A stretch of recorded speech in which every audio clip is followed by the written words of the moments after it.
Breaking নিউজের দিকে আমরা 1 ঘন্টা ধরে নজর রাখছি এবং টানা নজর রাখছি। শিবু হাজরা অ্যারেস্ট হয়েছে, গ্রেফতার হয়েছে শিবু হাজরা। শেখ শাহজাহানের আরো একজন সঙ্গী, আরো একজন সাগরেদ শিবু হাজরা, তাকে গ্রেফতার করা হয়েছে। এর আগে আমরা দেখেছিলাম উত্তম সর্দারকে গ্রেফতার করা হয়েছিল, এবার গ্রেফতার করা হলো শিবু হাজরাকে। নেজাট থানা থেকে গ্রেফতার করা হয়েছে শিবু হাজরা। প্রশ্ন উঠছে, যেখানে বারবার রাজ্য সরকারের তরফ থেকে বলা হচ্ছিল এবং তৃণমূল কংগ্রেসের তরফ থেকে বলা হচ্ছিল বাইরে থেকে লোক এসে নাকি মিথ্যে অভিযোগ করেছে, তাহলে সেই কথা এখানে কেন খাটছে না? এই মুহূর্তে সবচেয়ে বড় ব্রেকিং নিউজ, শিবু হাজরাকে গ্রেফতার করা হয়েছে। আমার সঙ্গে এই মুহূর্তে সরাসরি রয়েছে আমাদের প্রতিনিধি পিঙ্কি।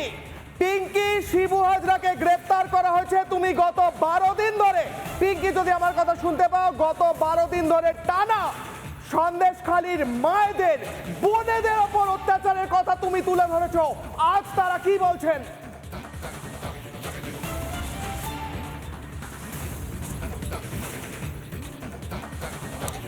দেখো, খুব স্বাভাবিকভাবে টানা রিপাবলিক বাংলা কভারেজ ছড়ে গেছে যে আন্দোলন চলছে, যেখানে মায়েরা বোনেরা নির্যাতনের কথা বলছে।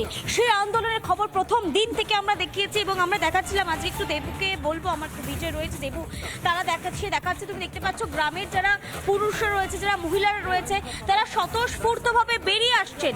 বেরিয়ে এসে কেউ শুনতে চাইছেন, জানতে চাইছেন কি হয়েছে, কারণ বহু ক্ষেত্রে এই সন্দেশকালের বিচ্ছিন্ন দ্বীপে অনেক দেরিতে হয়তো খবরটা পৌঁছে। তা কিভাবে পেলেন খবরটা শিবু অ্যারেস্ট হলো?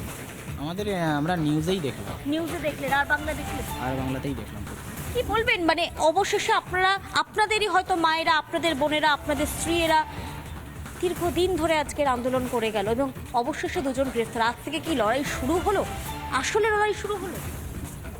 লড়াইটা তো ছিল আমাদের গ্রামবাসীর অত্যাচারের বিরুদ্ধে। হ্যাঁ। এখন আগে গিয়ে যদি অত্যাচার আবারও হয়, আবারও আমরা আন্দোলনে নামবো। এখন আন্দোলন বন্ধ হবে কি হবে না সেটা আগের পরিস্থিতি বলে দেবে, কারণ এখনও তো লিডার ঘুরে বেড়াচ্ছে বাইরে। উনি তো এখনো, হ্যাঁ, শাহজাহান শেখ তো এখনো বাইরে আছে, কারণ ওনার মদতেই তো সব কিছু হতো। দেখা যাক, পরের সময় পরেই বলে দেবে। আমরা তো এই মুহূর্তে বলতে পারছি না। আমরা আপাতত এই মুহূর্তে খুশি যে শিবু হাজরা আর উত্তম সর্দার যদি না বেরোতে পারে জেল থেকে, গ্রামবাসী অনেকটা সুস্থ থাকবে এবং শান্তিতেও থাকবে। তবে একটা বিষয় একটু দেখার মতো, আমি হয়তো আমাদের যে দর্শকরা দেখছেন বারবার অভিযোগ করে গিয়েছেন যে কেন মুখ ঢেকে কথা বলছেন। আজ আমি দেখছি বহু মানুষরা আসছেন যারা মুখ খুলেই কথা বলছেন, মুখ ঢেকে নয়, মুখ খুলে কথা বলছেন। আপনি আমার সঙ্গে প্রকাশ্যে কথা বলছেন, কারণ এখন আমরা সাহসটা একটু পেয়েছি যে আমাদের আর ঘর থেকে বা গ্রাম থেকে পালিয়ে যাবার ভয়টা একটু কমেছে, যার জন্য আমরা, হ্যাঁ, আমাদের এই তো দীর্ঘ 10 দিন থেকেই আমরা পালিয়ে, বাড়িতে এখনও ঢুকিনি আমরা 10 দিন, সেই ভয়। কারণ প্রশাসন তো আমাদের সঙ্গে ছিলই না, আমরা বাড়িতেই থাকতাম না, কোথাও না কোথাও পালিয়ে আমাদেরকে দিন কাটাতে হয়েছে। আজ যখন শুনলাম যে শিবু হাজরা অ্যারেস্ট হয়েছে, তখন একটু সাহস পেয়েছি, তাই আপনাদের সামনে এলাম। শাহজাহান অ্যারেস্ট হলে আমরা খুব শান্তি পাবো, গ্রামবাসী সবাই শান্তি পাবো। শুধু আমাদের গ্রাম নয়, আশেপাশে অনেক গ্রামই শান্তি পাবে। আপনারা হয়তো সেই গ্রামগুলোর কাছে হয়তো যেতে পাচ্ছেন না, কিন্তু তাদেরও একই সমস্যা আছে, তারা হয়তো প্রকাশ্যে আসতে পারছে না, সেই ভয়টা। শুধু তো সন্দেশখালী নয়, তার পাশাপাশি বহু এমন গ্রাম রয়েছে যারা এখনো পর্যন্ত জর্জরিত সমস্যার মধ্যে রয়েছেন। সত্যি আমরা তো পৌঁছতে পারলাম না ততদূর।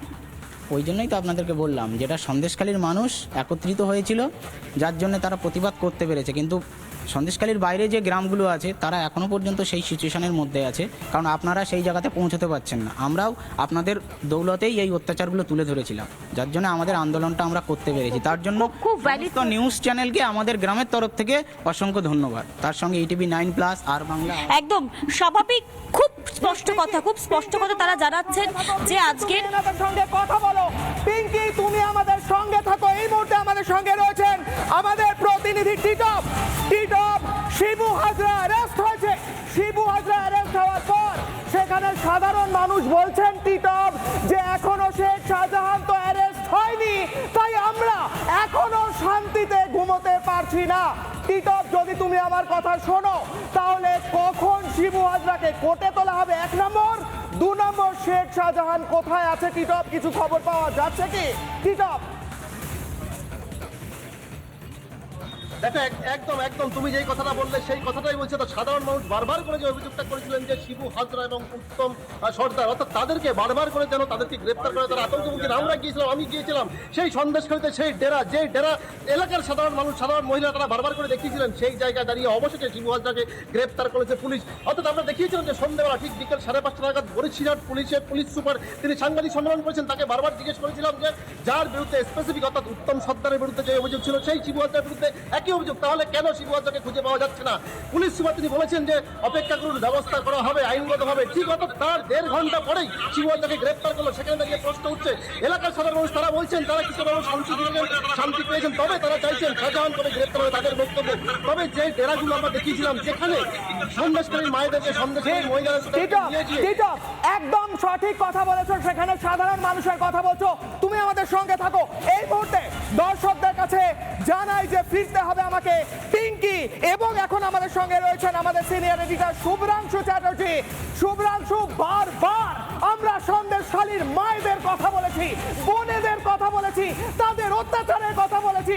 শুভ্রাংশু, শিবু হাজরার অ্যারেস্টের পর আদৌ কি তাদের চিন্তার প্রশমন ঘটলো, নাকি এটা ছোট্ট একটা বোড়ে? দেখো, তুমি যে কথাটা বলছো, তুমি কথাটা বলেই দিয়েছো। শিবু হাজরা যারা লোকালাইজ কাজগুলো করে, যাদেরকে স্থানীয় মানুষরা দেখে কে অত্যাচারটা করছে, তারা হচ্ছে শিবু হাজরা, তারা হচ্ছে উত্তম সর্দার। এবং সাধারণ মানুষরা এখন এটাও জেনে গেছে এদের উপরে আরও একজন আছে, তার নাম শাহজাহান। কিন্তু শাহজাহানের উপরেও আরও একজন আছে বা আরও কয়েকজন আছে। এবং এই যে ধাপের পর ধাপ সাধারণ মানুষ দীর্ঘদিন অত্যাচারের পর আর সহ্য করতে না পেরে দেওয়ালে পিঠ থেকে যাওয়ার পর যখন আর্ত চিৎকার করে বারবার বলেছে আর সহ্য করা যাচ্ছে না, তাদের উপর যে অত্যাচারের কথাগুলি বলেছে, সে কথা শুনে পুলিশের কাছে যখন তারা গেছে, পুলিশ যখন তাদের কথা শোনেনি, প্রশাসন যখন তাদের কথা শোনেনি, যাদের বিরুদ্ধে অভিযোগ তাদের কাছেই তাদেরকে পাঠিয়ে দিয়েছে, তখন তারা গলা চিৎকার করে বলেছে অত্যাচার হচ্ছে।